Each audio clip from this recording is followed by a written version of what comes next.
আমি সর্বপ্রথম ধন্যবাদ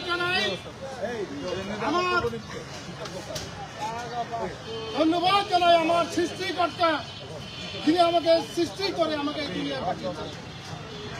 আমি তারপরে ধন্যবাদ জানাই আমার রাজাপুর কাঠালিয়ার জনগণকে, সাথে সাথে দোয়া চাই এবং রুহের মাগফিরাত কামনা করি আমার প্রাণপ্রিয় নেত্রী, দেশ নেত্রী বেগম খালেদা জিয়া।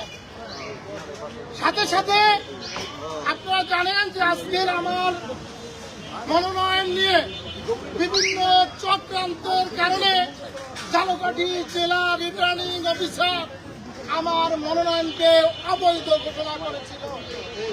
আল্লাহর অশেষ রহমতে এবং আমার রাজাপুর কাঠালিয়ার জনগণের দোয়ায় এবং যাদের বিরুদ্ধে যে অভিযোগ দিয়েছিল তারা আমাকে স্বাক্ষর করে নাই, তাদের উপস্থিতিতে এবং আমার সম্মানিত লয়ারদের উপস্থিতিতে আজকের দীর্ঘক্ষণ এই জাতীয় নির্বাচন অফিসে, নির্বাচন কমিশন সচিবালয়ে এখানে শুনানি শেষে আমার মনোনয়নকে বৈধতা ঘোষণা করেছে। আলহামদুলিল্লাহ।